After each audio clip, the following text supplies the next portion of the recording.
अब हम इसे देखेंगे नेक्स्ट टॉपिक, विभवमापी के उपयोग, यूजेज ऑफ पोटेंशियोमीटर। यानी कि विभवमापी के उपयोग क्या क्या है। तो विभवमापी का प्रयोग हम दो प्रकार के प्रयोग पढ़ेंगे इसमें।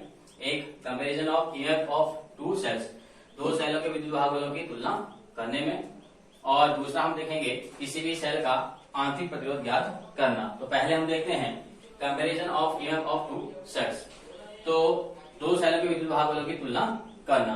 तो विभवमापी से दो सेलों की तुलना, विद्युत भागफल की तुलना करने के लिए हम दो सेल लेते हैं जिसमें से एक का विद्युत भागफल E1 है और एक का विद्युत भागफल E2 है।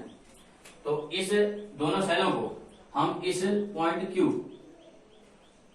एक सेल को E1 ऐसे जोड़ देंगे और एक सेल हम इसके साथ E2। तो वो दो सेल जिनका विद्युत भागफल की हमें तुलना करनी है, उन दोनों सेलों को हम Q से जोड़ देंगे।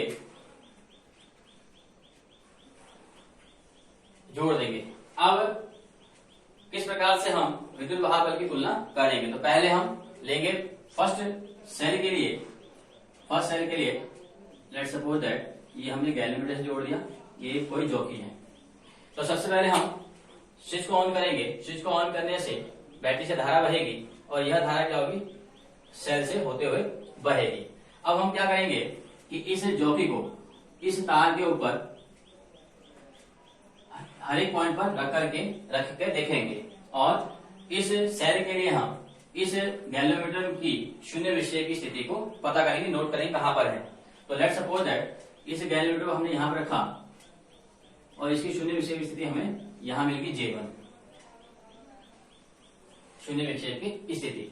ऐसी स्थिति में क्या होगा, ऐसी स्थिति में यह होगा जब गैल्वेनोमीटर शून्य विषय की स्थिति दिखाएगा तो ऐसी स्थिति में धारा Q से यहां को नहीं बहेगी, अर्थात ऐसी स्थिति में सेल से कोई भी धारा नहीं बह रही है क्योंकि यह डिफ्लेक्शन 0 दिखा रहा है। तो ऐसी स्थिति में जो धारा होगी वो बैटरी के कारण बहेगी और पॉइंट Q और J1 के बीच का जो पोटेंशियल होगा, पॉइंट Q और J1 के बीच का जो पोटेंशियल होगा वही इस सेल का विद्युत भागफल होगा E1।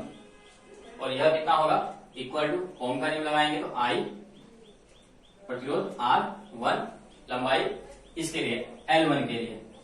अगर हम Q से J1 ये पे लिख देते हैं, Q से J1 की लेंथ को हम L1 मान लेते हैं, यानी कि यहां से जितनी लेंथ आएगी उसको हम L1 मान लेते हैं।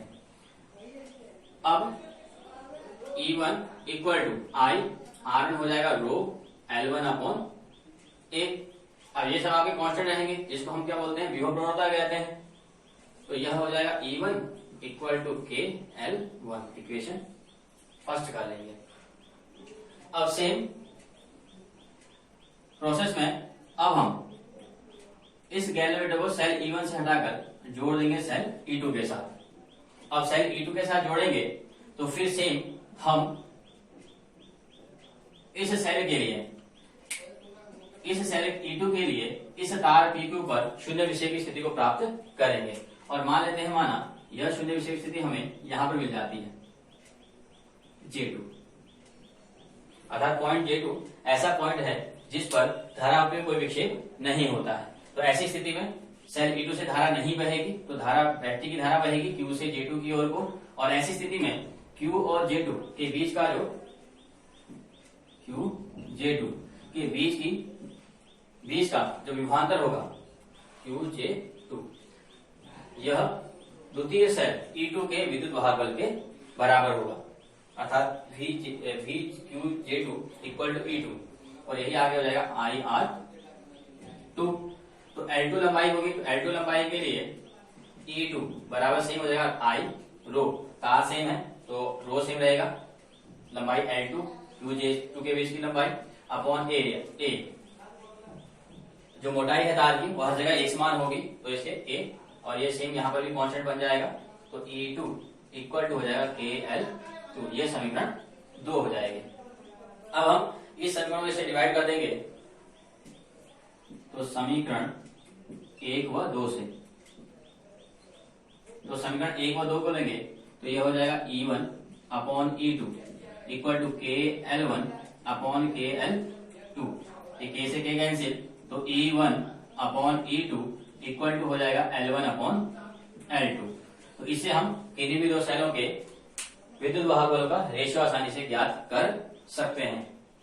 और सेल का विद्युत वाहक बल ज्ञात किया जाता है अगर हम किसी दूसरे सेल को, इन दोनों सेलों में से अगर एक सेल को ऐसा सेल लें जिसका विद्युत वाहक बल हमें ज्ञात हो, तो उसकी वैल्यू रख करके भी हम दूसरे सेल का विद्युत वाहक बल आसानी से ज्ञात कर सकते हैं। तो E1 upon E2 equal to L1 ratio L2, यह है पहला अनुप्रयोग विभव मापी का।